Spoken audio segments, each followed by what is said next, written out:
from them and be separate, says the Lord. Diba? Touch no unclean things, and I will receive you, says the Lord. Bugto, we must have to be a separated people. Live a life separated from mga pamaagi din kalibutan. Separate dito ibig sabihin nga mamumundok ka dito ka mababalay ha. Kabukiran kay karuyag an imo holiness. That's the reason nga mga magtayuhan mga monastery. Di ba? Amo ito nararason na nagkasabot nirahan holiness ito di ka ma-i-infect mga katawhan din kalibutan. And holiness kung paano ka namuhay maadaan mga wicked ng mga tao. Di ba? Yuri mga kadto ka bukid, ginpi ikadalugod. Di ba? Magto, live a separated life. Amen?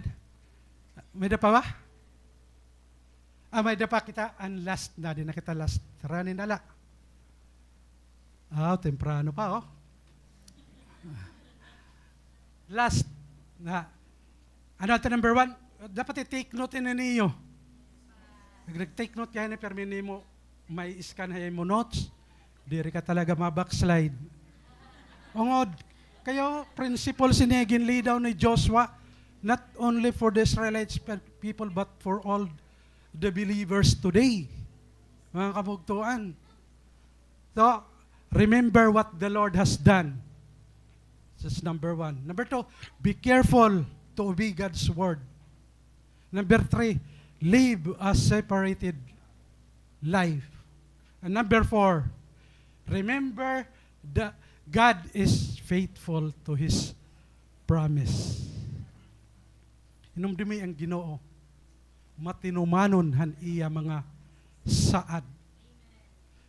Nasa nga verse 10, one of your routs 1,000, because the Lord your God fights for you, just as He promised. Bugto, God kept all of His promise. Remember in Numbers chapter 23, ano nga verse? Kasi dito, God is not a man that He should lie, nor a son of man that He should repent. Ang Diyos diriya buhaon, wag to may mga promise ang Ginoo. But of course, some of God's promise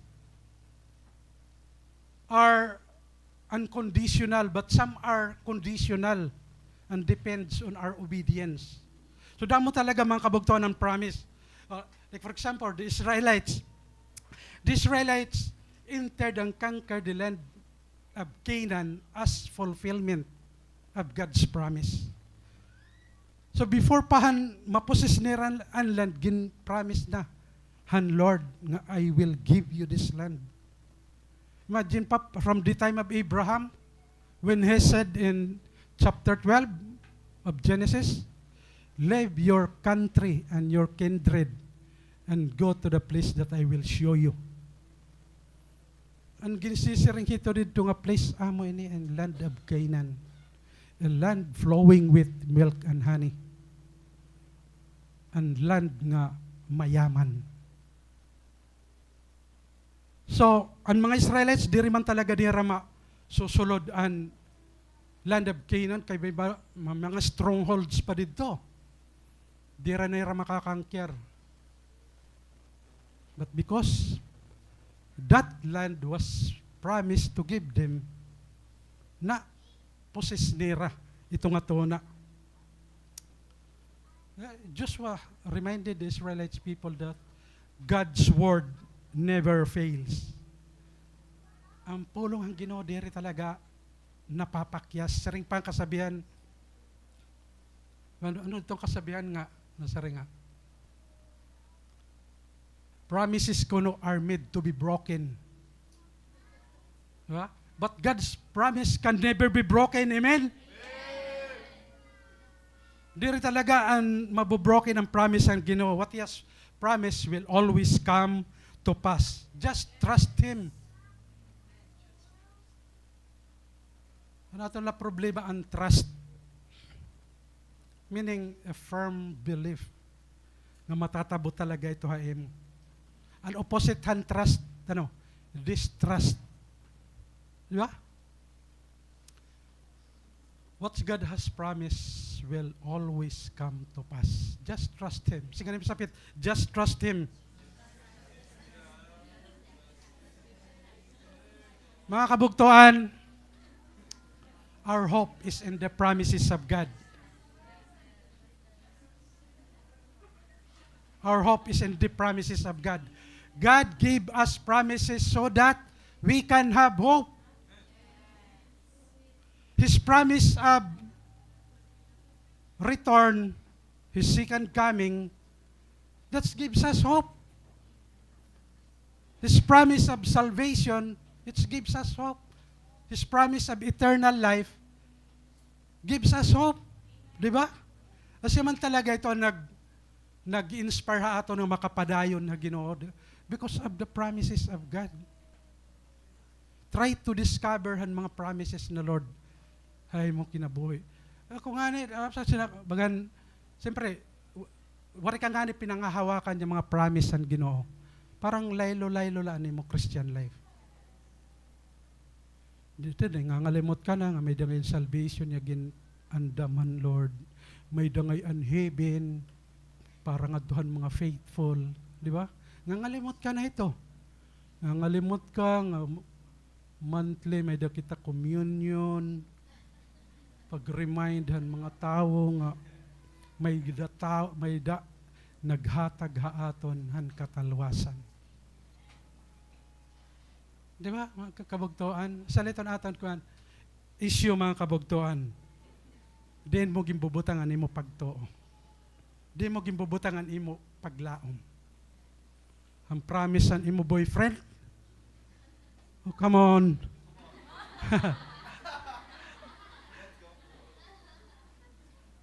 Where do you put your hope, mga kabugtuan? Where do you put your hope? Do not put your hope on the things that will not last. Put your hope on the things that will last forever. Put your hope in the promises of God. Amen?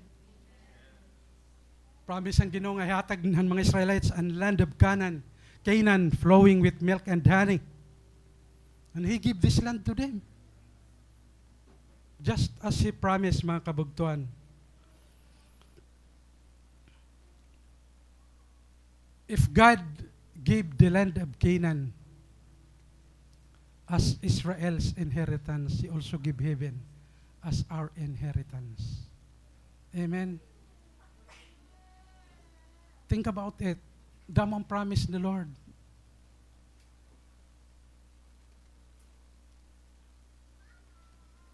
Damon iya ginsaad haaton. Tula kinahanglanon nga. Aramon naton kung ano ito nga mga promise han Ginoo. Kaya siya itong mga kabugtuan na maghahatag haaton han paglaom. Amen?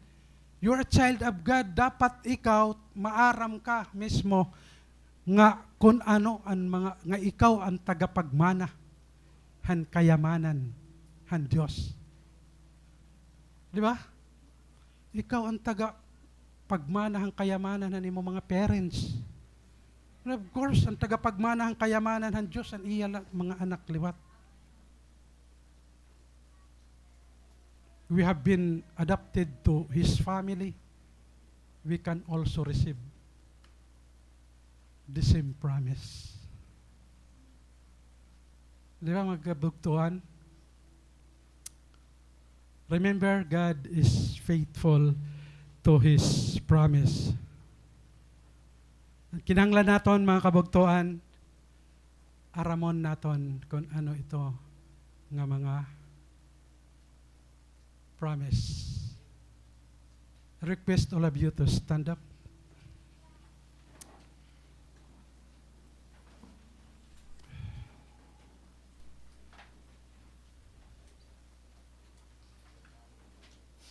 Mga kabugtuan, relationship with God is worth maintaining. Relationship with God is worth fighting.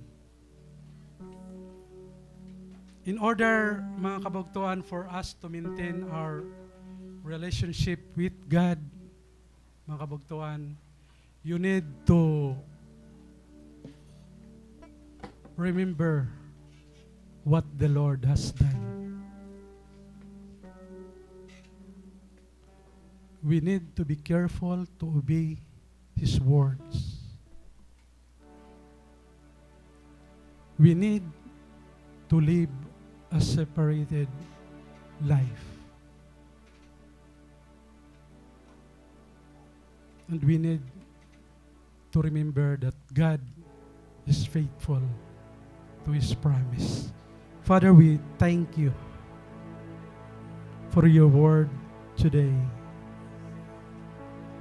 May you continue to speak the truth of your word to your people so that we continually reminded us again and again these principles that just was laid down for the people of Israel and even for the people of God today. Lord, buligi kami, Panginoon. Di rin namon mahingalimtan ang mga butang nga imo ginhimo hamon kinabuhi. Even our life is not our own, Lord.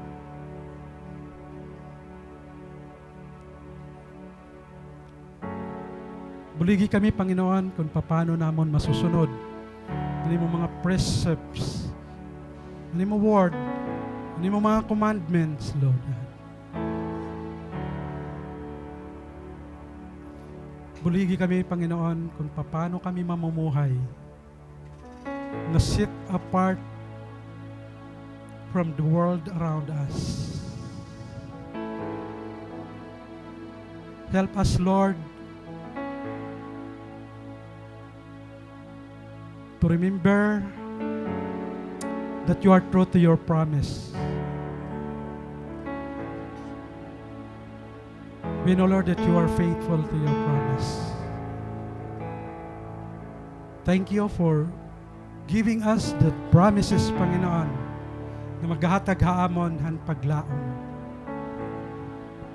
Lord, we continue to bless you and honor you namon mga kinabuhi. And we will continue to serve you, Lord. Ngayon pa man kami makadto, Panginoon. Ikaw ang may mga pulong nahatag hang kinabuhi nga waray katapusan.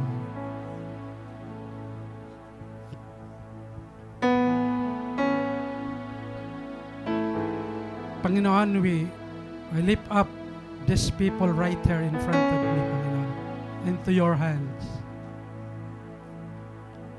Bless them. Care for them. Ingadatan mo po ang ira mga kinabuhi. It's our promise, Lord. We'll continue to serve you for the rest of our lives, O God. Thank you, Lord. Thank you, Jesus.